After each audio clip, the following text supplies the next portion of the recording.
I'm doing a great work and I cannot come down. Why should the work stop so I can come down to you? These are the words of Nehemiah as he built the walls fortifying Jerusalem over 2,000 years ago, as told in the book of Nehemiah in the Bible. Today we see, just as it was back then, that Jerusalem is the source of heavy conflict in the Middle East, with multiple groups of people vying for control over the ancient city, and global powers weighing in on the conflicts that have been brewing over centuries. Join us as we delve into the mystifying history of Jerusalem and Israel, exploring the ongoing struggles and complexities that have shaped this ancient area for over 2,000 years. Through riveting discussions, we unravel the mysteries surrounding Israel's pivotal role in global affairs, its significance in the Abrahamic faiths, and the intricate web of U.S. foreign policy in the broader Middle East. Get ready to expand your understanding of one of the most misunderstood regions on Earth, here on the Great Work Podcast.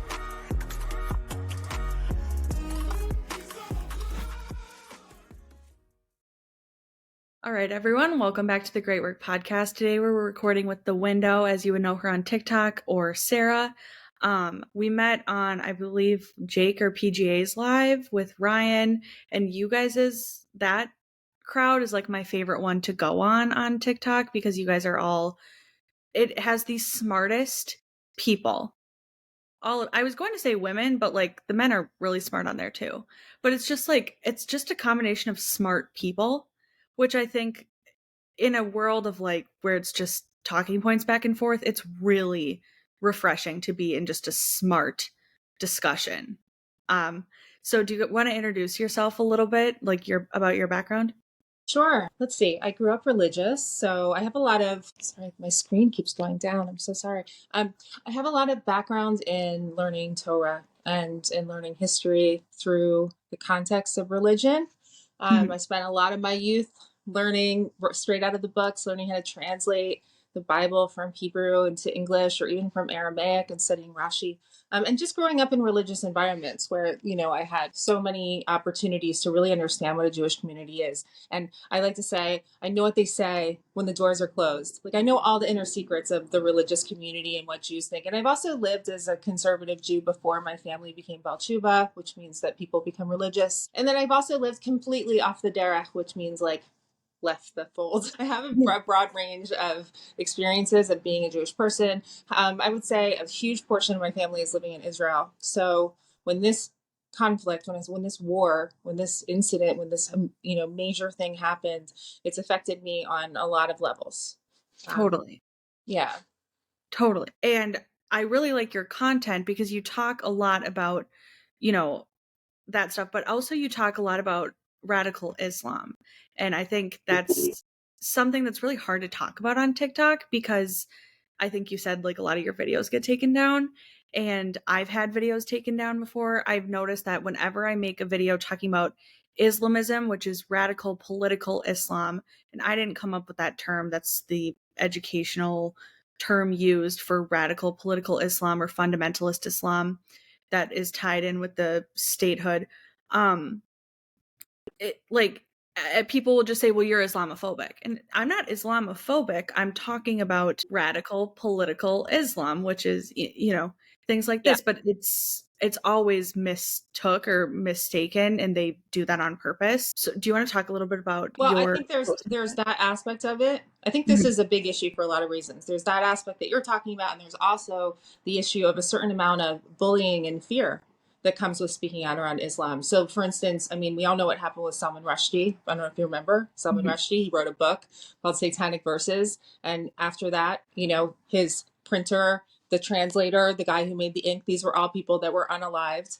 And there was a fatwa put on his head, which has lasted to this day. And even recently, he was attacked. And so there's a certain amount of fear that people have because when it comes to speaking out about Islam, some people that are fundamentalists in their viewpoint take it extremely personally and take it as an extreme insult. So there was a lot of, when I decided that it was a topic that needed to be spoken about, that it was important to be spoken about, I got a lot of pushback from people that cared about me, about speaking about it. So there's that level of, okay, well, this is something that's happened socially and could be danger involved. Plus, like you said, people just accuse you of being Islamophobic.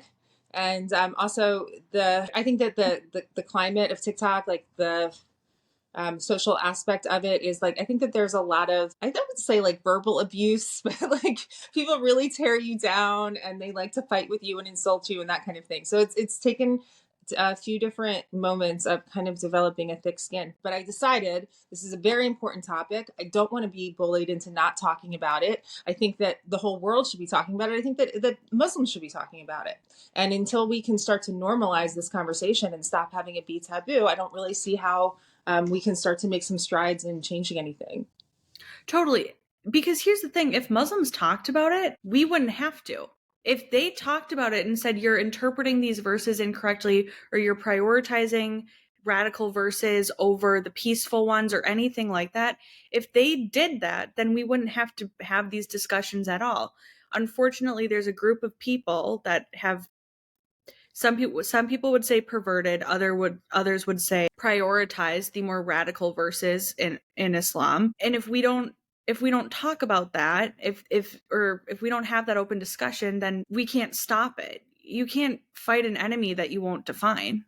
Yeah, so I think it's verses like you're talking about, but then I also think it's just a greater ideology of what's happening in fundamentalist Islam, which includes the Islamification of the world, Sharia law, the way that women are treated, the way that infidels are treated. So, and that could be as an interpretation of verses, but I really think it's like a greater mindset and ideology that runs really deep. Totally. So I do just want to mention, do you mind if I mention about the whole Instagram thing? Yeah, totally. So I have a number of videos that are on this, and I think that they're important. And thankfully, Instagram has allowed me to keep them up. TikTok has not. They've lasted maybe 3 days. So I would really recommend that everybody go and look for the window to see that content. And one more thing.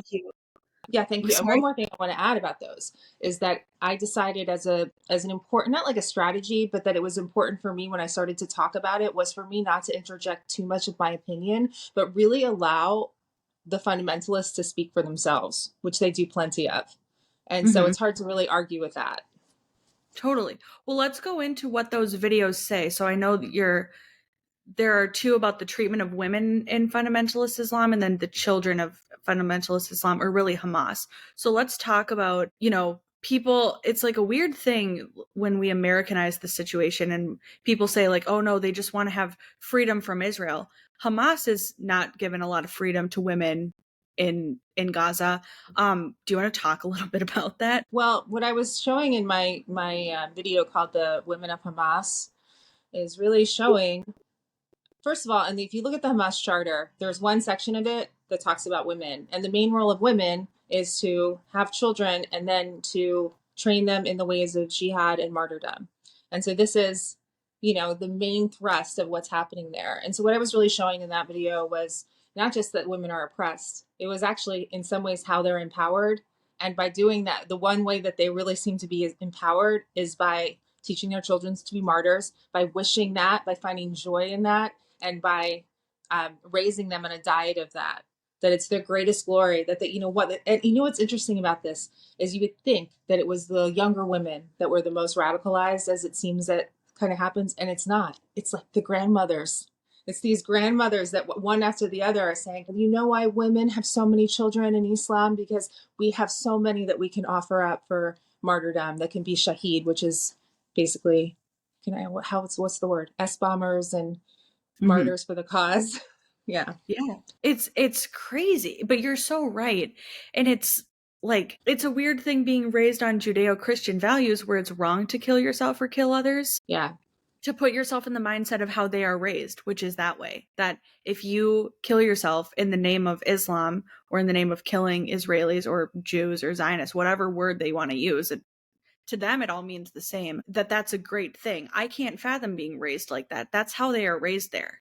It's more than just a great thing. It actually offers, for men, there's like a sexual component that's offered in the afterlife. You're treated as a hero, that you're glorified throughout history and to all of your peers. It's also said that you can take 70 family members with you that are guaranteed to go to the afterlife with you. that have like an open door to this place of paradise. So it's not just what you're doing for yourself, but also for your family.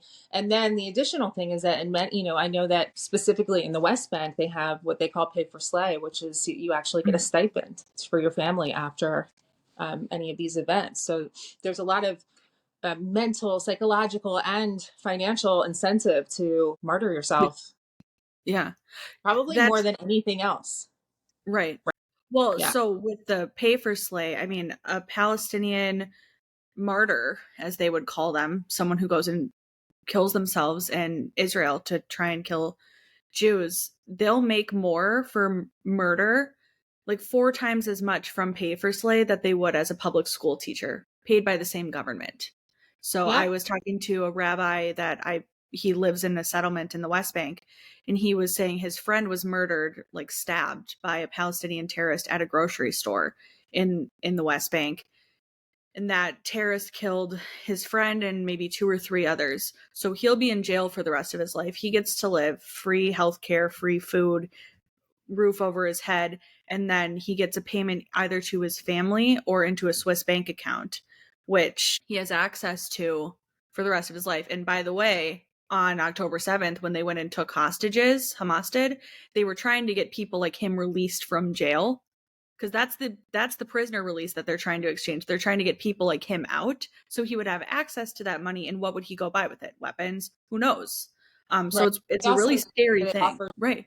And an apartment in Gaza, which right. all those buildings are probably have come down by now. Yeah. And then with children as well, like how children are raised in the UNRWA schools, it's Yeah, crazy.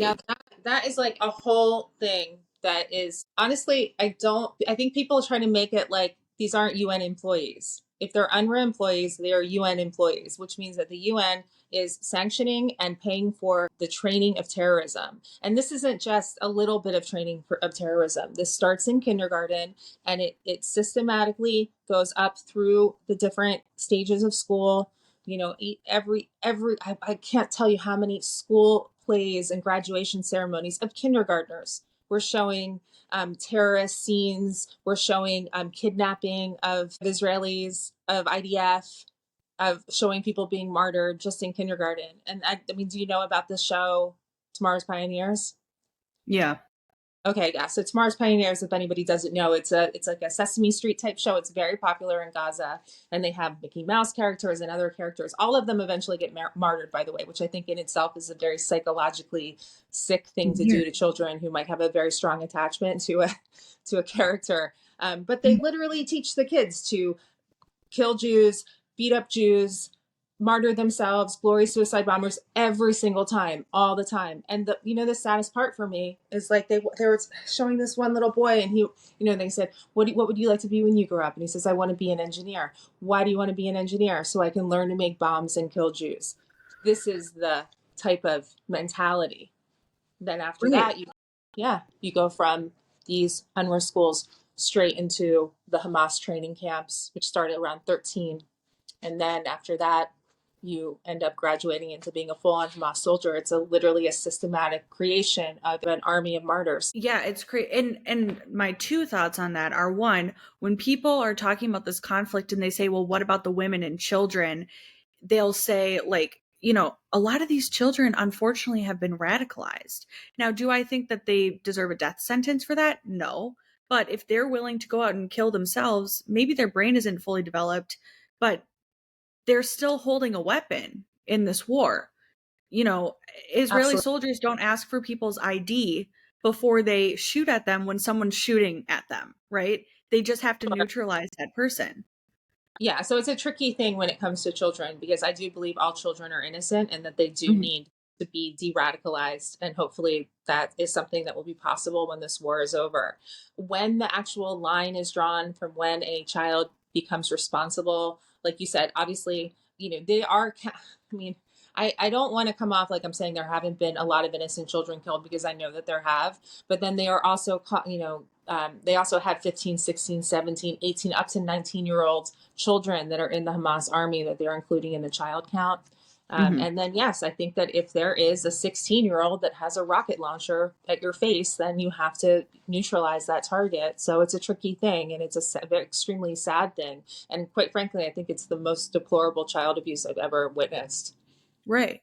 Well, because Yeah. people will talk about this conflict in a normal situation, like a military or war situation, women and children would completely not be involved. In this situation, women are employed as spotters to look at where is the IDF, where are they moving, where are they going, and giving Hamas a heads up so they can get out of there. Well, that's a legitimate military target. In this Yeah. situation, children being a 17-year-old are shooting with weapons at the IDF. Well, in other situations, I mean, 17 is actually, I mean, a lot of war has been fought by people over the age of like 15. But like, I mean, that 17-year-old is involved in the conflict. That's not typical of other wars that we've fought, at least in like World War One and World War Two. No, it's not typical. I don't think people realize that the amount of not typical and stress that the Israeli army is under in this war. They never had to fight an army of children that are told that they're, I mean, not that it's an army of children, but people who have, there was a thing in World War II with these Japanese kamikazes. That was a rare thing, not to have a whole army of kamikaze agents. And I Right. just want to say before we go on to that, so I do push back when people say women and children, women and children. I will say children. We can say we should not be killing, not that we should be killing the children or the women, but I push back because I think a lot of these women are complicit. I think if you teach a child to be a killer, you're complicit, and they may not be pulling the trigger, but they are making those children, they are abusing them into being bloodthirsty serial killers. So I reject this umbrella of women and children that other people are saying. Totally. Well, because Yeah. also with women and children, I mean, my thing is if you get a heads up that there's your house is going to be a target of a military operation, it's going to be bombed, and you're a woman with small children and you choose to stay in that house, we know that they've been taught that martyrdom is a good thing, so we can understand why they may stay in that house, but then they're complicit in being martyred in their opinion. You know what I Yeah, mean? it's So so do we tricky, right? feel the same? How do we, because what do you do too? Because so many of these women have just been brainwashed to the point of Yeah. such, intense radicalization. So like I have compassion for that too. But these are, this is like this is the same exact parallel of when we say that Hamas embeds itself among civilians. It's like civilians are also embedded amongst this murdering mentality. There are civilians tucked in there that deserve to have compassion or maybe have a chance, but how do you separate that? Just like we can't separate, it's so hard to separate the civilians from the Hamas soldiers, right? You know what I'm saying? It's like the Yeah. psychological parallel of the physical that's happening there. Totally. Well, that's Yeah, why it's so complicated, right? Because I agree with you that we should have compassion for people for being brainwashed.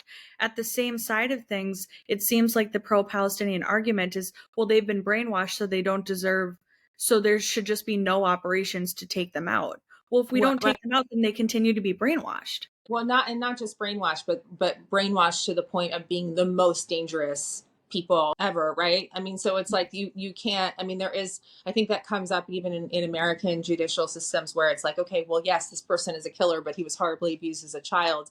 That might change the way that somebody is dealt with. But if somebody is a killer, you have to protect yourself from them, no matter what. You can't. There's no amount of compassion that's going to keep that person from wanting to murder you. That's what I think that we're facing. Yeah.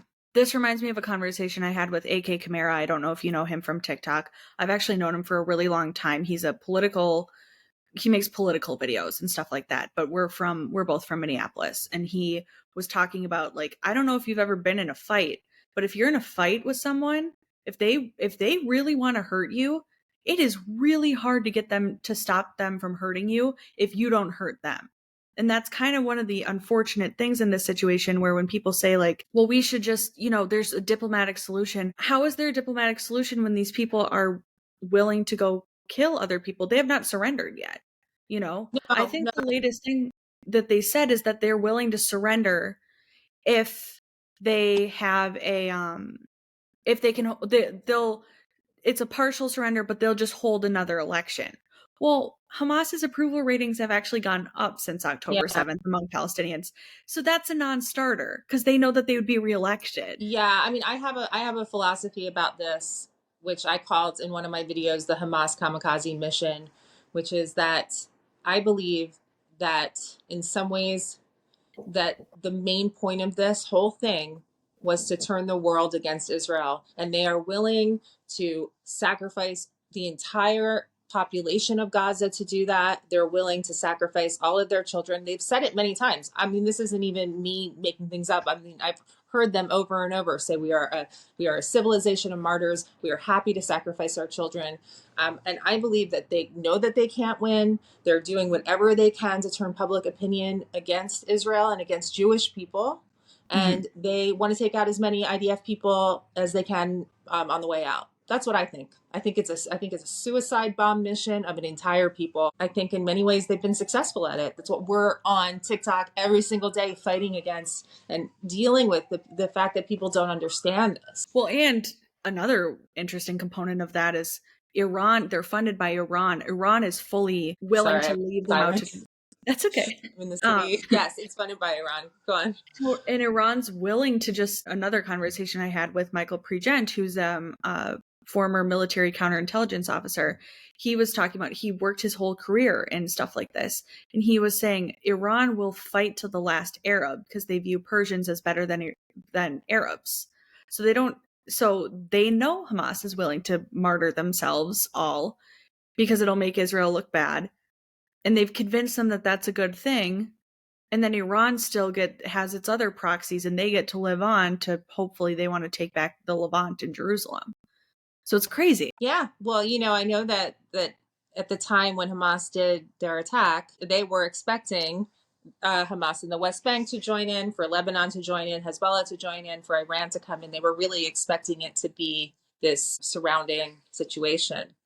But there's an interesting parallel too to what happened in 1948, at least from what I have heard from our favorite Ryan Belrose. He talks about, even though the fact that there were 6 different armies that were fighting the little Jewish state, at their little Jewish army at one time, each of those armies kept thinking that, well, why don't we put the other one on the front line? We'll put the other one on the front line. And it ended up being something that really weakened. That they did that in 1973 too. Yeah. 1973 in the Yom Kippur War. I was just watching something about this. They, the pan-Arabism thing, they wanted to make Syria and Egypt one, and they kind of did for 4 years, and it fell apart because really the Syrians didn't want to be run by Egyptians, and the Egyptians didn't want to be run by the Syrians, but they wanted one unified pan-Arab state. And then when they attacked Israel in the surprise attack on the Yom Kippur War, they said that Egypt would go in harder first, but really Egypt hung out the Syrians to dry and had the Syrians attack harder in the Golan Heights. And the whole time Syria was saying, wait a minute, like we're losing a lot of people. But Egypt did that strategically so that they could take back the Sinai. And I just think it's interesting. Like it was the same thing where they were willing to hang each other out to dry. And these are two states that are attempting to come together in one unified state, but they're still willing to screw each other over. And that's my favorite kind of thing to bring up when people say that, oh, it was all peaceful before. It would have been peaceful had Israel not been created. No, because it hasn't been peaceful since. It's not peaceful in the West Bank. If people lived peacefully coexisting alongside each other, why is it such a problem with the settlements in the West Bank? And also, even when they all came together to attack a common enemy, they still fought amongst each other. Also, is this not the most gaslighting nonsense that we've been fed about the Arabs being peaceful? I mean, seriously, is this? I feel like it's like pixie dust that people are trying to throw on the public. Look at history. Look around.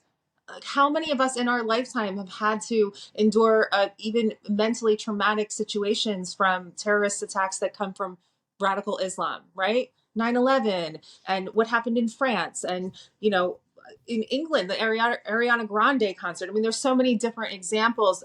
You could name them over and over and over about violent situations that have come from radical Islam that have zero to do with Jews or the Taliban. I mean, the Taliban, ISIS have nothing to do with Israel. They'll say it has to do with Israel, even though it's like very abstractly maybe connected. I mean, but it's just bizarre to me that anybody would try to convince themselves or go under this magic spell of thinking that this has been a peaceful religion, or there has not been an invading, conquering, is, a religion of world domination. Right. They're not even saying it. That's the thing. They like the radical Islam, like they don't even stay. They are like, what do you mean? That is what we are, and it's only like everybody else that tries to be apologists for it. Right. And this isn't to say that there are not a lot of peaceful Muslims, Yeah, but totally. because that's what always comes down, because I can hear where this argument is going, because someone's listening to this and going, but there are peaceful Muslims. We're not talking about the peaceful ones. We're talking about the ones that commit terror attacks. Yeah, And and also why like don't the peaceful ones speak out against them? right, we don't have to like pretend that that's not happening. Like it's Right. happening majorly. And yes, in fact, I talk every time I make a video about radical Islam, I always include the moderate voices, and I say very clearly, we are depending on you to save the world. The world is depending on you more than anybody else. We need it to come from within. I believe in those people. I'm touched by them. I'm moved by them. I think it's so brave, and it sucks that it's so brave, but I try to raise those people up on a pedestal because I respect it so much, to push back. And yeah, so I don't, nobody can really accuse me of saying that, because one, I know I don't believe that, and two, listen, like you said, I'm allowed to talk about people being violent without having to pretend that it's not happening. Right. Yeah. Another thing I thought was interesting when we were talking about raising children to be this way is I know that their counterclaim to that would be, well, but you raise like the Israelis raise their kids to join the IDF. And another thing that bothers me so much is that people don't understand the difference between a terrorist non-state actor and a military that acts in a defensive capacity. Sure. And they equate the two. And also, it's we don't raise our children to be in the IDF. Like many countries, there is a military component to when you become military age. That doesn't mean you're raising your child to be in that army. It's a very important distinction. That is an important distinction. Yeah. I mean, like, people in Israel, there's a mandatory service for only Jewish people, although many Arabs, Druze, and Christians do join as well. And so that's kind of known in the back of your head that, like, they're going to join the IDF. But again, they are taught, I mean, because another thing was, someone was saying, like, there are children's camps in the United States where they teach children to shoot guns. I went to one. It was like a fun camp activity. They gave us like 2 days of instruction before we started shooting anything. First of all, we shot clays. Second of all, they said, and like there was a huge discussion, if you point this gun at one other person, you're going to be sent home from camp. There's like a huge gun safety thing. That is very different of teaching about guns than teaching children how to use the guns to kill Israelis or Jews. It's a nonsensical type of argument, okay? I mean, we know that there's a difference between somebody learning how to use arms or be in a hunting type of camp than actually learning how to be martyrs and suicide bombers and having that as the goal and believing that your whole life is about martyring yourself. And that's why when you hear about that video, that I didn't watch the 47-minute video, but that's how you end up creating a son who will call home with pride to say, Mom, I just killed 10 Jews with my hands. Who would ever call home with pride with that? He only does that because he's been trained to think that would be the thing his mother believes is his mother will be the proudest to hear. I mean, if I had a son that ever said that, I would be horrified, and it would be a major trauma. The fact that the mother and father was saying, "Oh, glory to Allah, this is amazing," Yeah.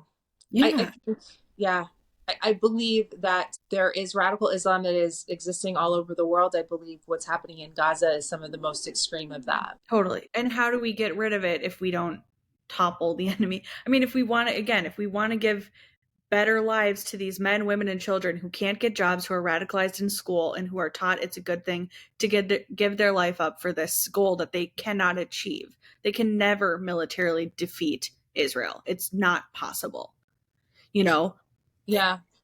Shouldn't we topple the regime to give them an opportunity? But then they want a ceasefire. So it's like, we just can't win. No, of course we need to topple the regime. Absolutely. And I think that anybody who wants to stick with their radicalized ideas and believe that they'll live and die by that, then they have to be treated one way. And for people that actually, I believe, I hope that the real desire for life, not this fake stuff, this fake martyrdom, glory to the martyrs thing. I'm talking about like what is like the real human spirit in your heart? People want to do good things. Like they want something. They strive for it. People have a, what is that? Like the need to survive is strong. And I hope that there is a generation that will see when they have real opportunity, if the real opportunity presents itself, will say, I want to be an engineer because I want to make things, not because I want to, and be able to engage in a process of de-radicalization. But anybody that's not willing to, we have to believe them. We can't pretend. We can't anymore. Yeah, that's the thing. We all have to be honest. Everybody's like so caught up in lying about things, lying to themselves. There's a lot of lying in this war. Have you noticed that? Yeah.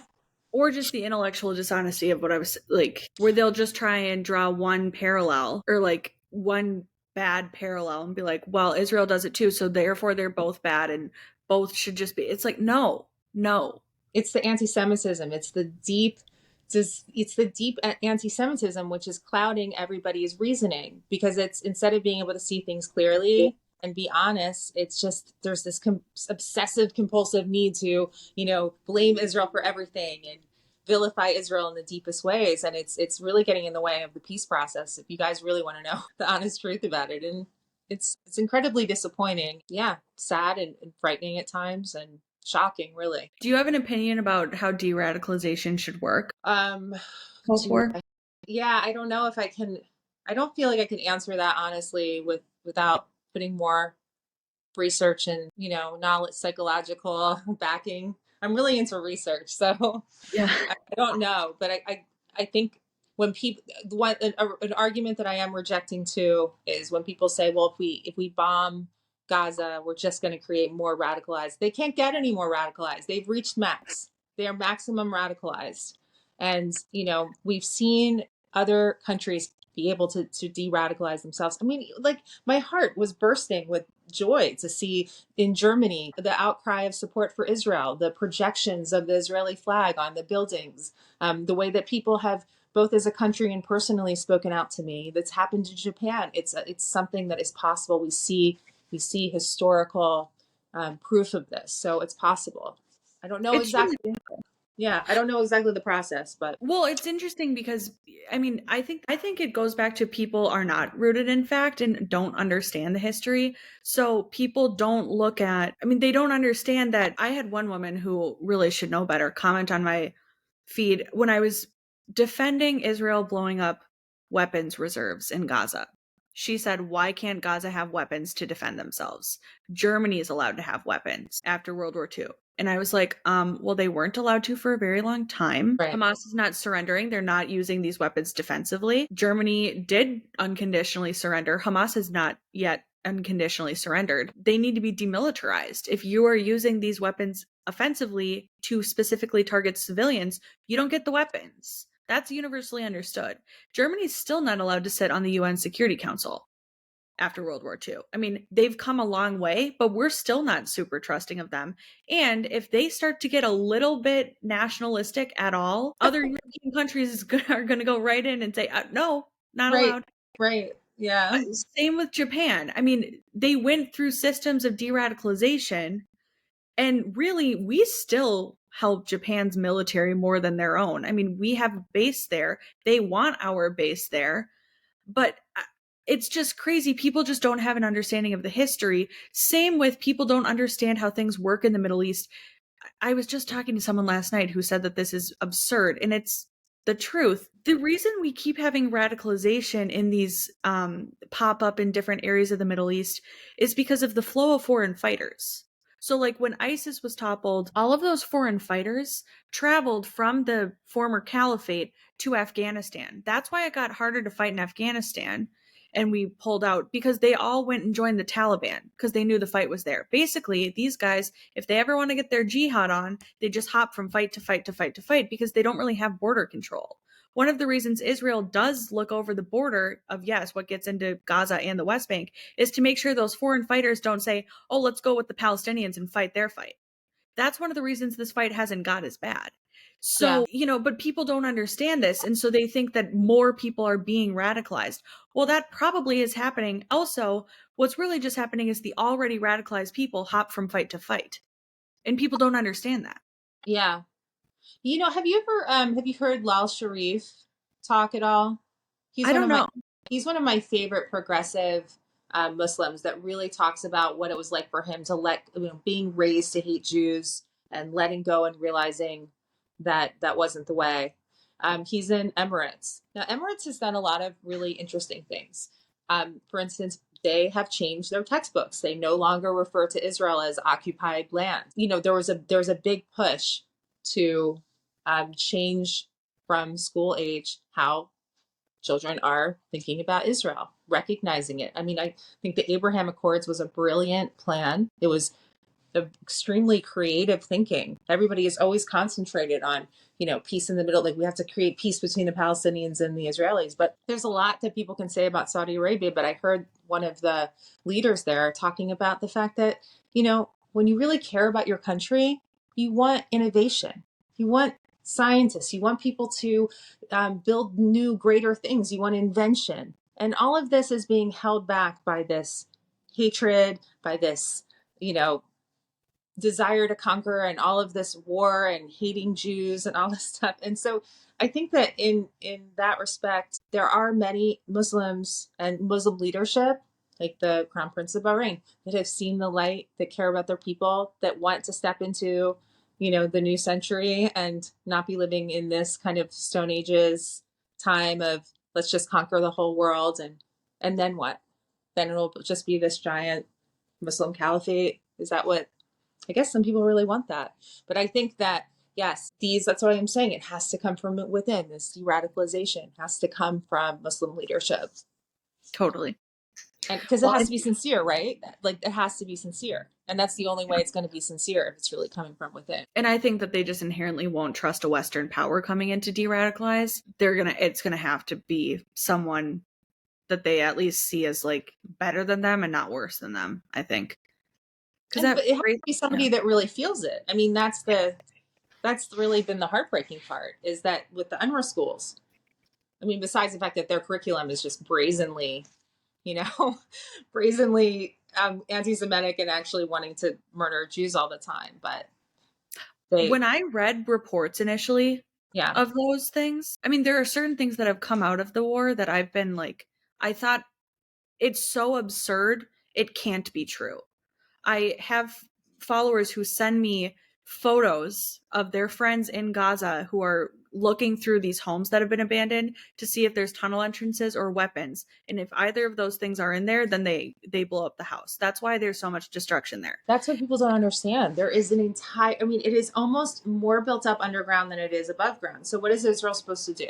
What are they supposed to do? And it's like, it's not that like sometimes hospitals and schools are used. You can count on it. That's where you look first. And I mean, all of it. I mean, it's like almost every single house has some type of artillery in the children's bedrooms. I mean, who could do that to children? Besides the fact, but that's why they're getting bombs like that. People think, oh no, they just want to destroy it all so that they can ethnically cleanse the Palestinians.